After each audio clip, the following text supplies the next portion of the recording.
जैसे ही आपको खांसी बुखार या बॉडी एक के सिम्टम आए, फौरन आपको 3 दिन के लिए 3 स्टेप फ्लू डाइट लेना। वो क्या है वो मैं थोड़ा आपको एक्सप्लेन कर देता हूं। इसमें सबसे इंपॉर्टेंट बात, अगर आपको बुखार आता है तो बुखार को निकालने का फास्टेस्ट तरीका आधे घंटे में कैसे गायब करें वो मैं बता रहा हूं। पहली बात तो समझना होगा, बुखार कोई बीमारी नहीं है, बुखार आपका डिफेंस मैकेनिज्म है, आपका बॉडी का तरीका है वायरस एंड बैक्टीरिया से लड़ने का।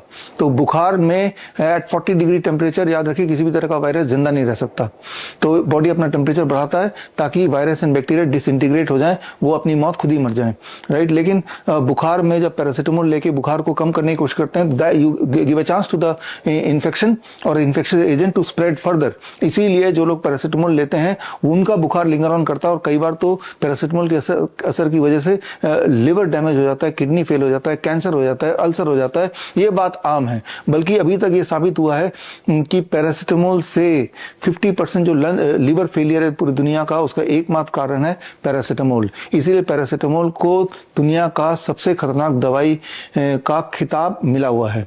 तो खैर, आपको बुखार में बॉडी को बुखार देना है, ना कि बुखार को कम करना है। कैसे देना है और कैसे बुखार से छुट्टी भी पानी है जल्दी से, क्योंकि जब बुखार होता है तो आपको कमजोरी लगती है, बिकॉज तब बॉडी अपनी ऊर्जा को यूज करता है आपके बॉडी के टेम्परेचर को बढ़ाने में।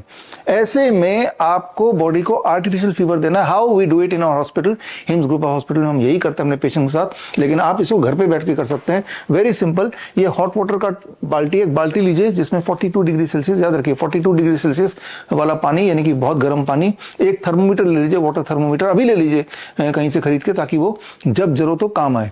थर्मोमीटर बॉडी के लिए नहीं चाहिए, थर्मोमीटर पानी के लिए चाहिए, and that is very very important. तो आपको हॉट वाटर बकेट, एक बकेट लेना है जिसमें 42 डिग्री सेल्सियस का पानी होना चाहिए, और उसमें इस तरह से जैसे ये फोटो में देख रहे हैं, चेयर में बैठ के दोनों पैर को डुबो देना है फॉर अबाउट 30 मिनट्स।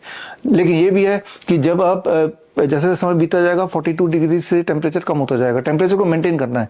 मेंटेन करने के लिए जैसा हम अपने हॉस्पिटल में करते हैं कि हमारे पास ये एक ऑटोमेटिक बाथटब सिस्टम है विद अ कंट्रोलर, कि जितना टेम्परेचर हम यहाँ सेट कर देते हैं आधे घंटे के लिए, जितनी देर हम चाहें टेम्परेचर वो मेंटेन होता है। तो ये तो खैर आप हमारे वेबसाइट से खरीद सकते हैं, खरीदना है तो। लेकिन जुगाड़ सबसे आसान है। जुगाड़ क्या है, क्योंकि फीवर हर दिन तो नहीं आएगा, कभी 3-4 महीने में आएगा, तो खरीदना क्यों।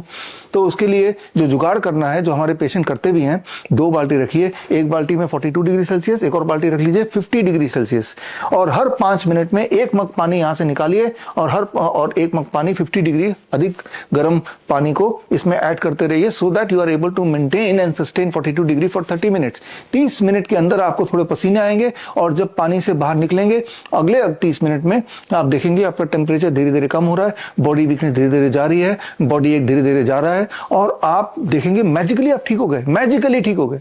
कुछ लोगों में ऐसा होता है कि वो ठीक हो जाते हैं, लेकिन कुछ घंटे बाद दोबारा फीवर रीअकर होता है, यानी कि उनकी बॉडी से वायरस बैक्टीरिया पूरी तरह गया नहीं अभी। तो खैर उस तब दोबारा रिपीट कर लीजिए।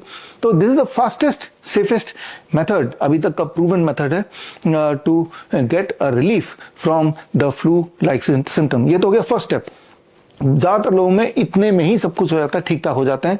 लेकिन इसके साथ एहतियातन जो सेकंड स्टेप है, ओनली स्टेप, दैट इज आप 3 दिन के लिए अपना डाइट चेंज कर लीजिए। जो 3 स्टेप फ्लू डाइट जो आज से 10 साल से मैं बता रहा हूं, उसमें पहला स्टेप, जब आपको फ्लू का सिम्टम आए, फ्लू मतलब influenza like illness, influenza like illness का मतलब कि रेस्पिरेटरी डिसऑर्डर, जिसमें अचानक से फीवर, खांसी, जुकाम, बुखार, बॉडी एक वीकनेस, ये सारी चीजें आप एहसास करने लगे, तब उसी वक्त से पहला दिन डे 1 लिक्विड डाइट।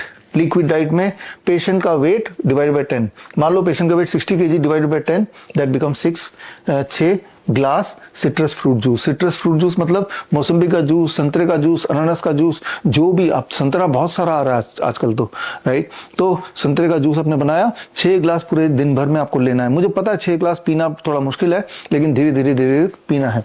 प्लस मान लो आपका weight 60 kg, 60 divide by 10, that is again 6 glass नारियल पानी, ताजा नारियल पानी, यानी कि 6 से 12 ग्लास पूरे दिन भर में पिया, कुछ नहीं खाया। और लिक्विड डे 1, राइट। डे 1 से डे 2 तक जाते जाते आप देखेंगे मोस्ट लाइकली आपको 50% रिलीफ मिल चुका होगा।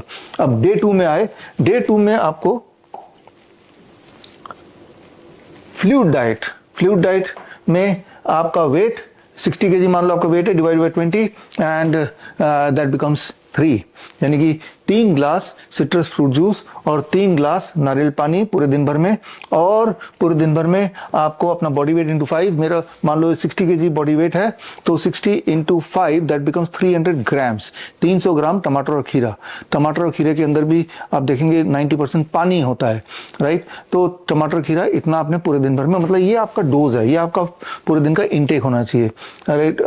मान लो इससे कम में आपका पूरा पेट भर जाता है, जान निकल जाती है और नहीं ले पा रहे हैं तब तो ठीक है, otherwise this is the ideal thing. तो ये डे टू में जब पूरा करते करते दूसरे दिन तक हम देखते हैं अपने पेशेंट्स में अबाउट 90% रिलीफ या 80% रिलीफ तो मिल ही जाता है। अब आता है डे 3, कुछ लोगों को 100% मिल जाता है तो they can discontinue here only.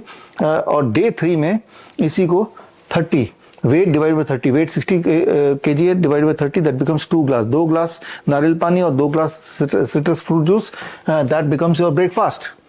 Lunch में सिर्फ और सिर्फ टमाटर और खीरा 300 ग्राम, अगर आपका वेट 60 kg है, that becomes your lunch. Dinner तक आप पूरी तरह स्वस्थ हो गए, आपको पता ही नहीं कि भाई मुझे 3 दिन पहले फ्लू हुआ था, कोई एहसास ही उसका सिम्टम रह ही नहीं गए। डिनर में नॉर्मल जो घर का डिनर होता है वही आप कर लीजिए, यानी कि आप पूरी तरह से आजाद हो गए इस इन्फ्लुएंजा लाइक इलनेस से।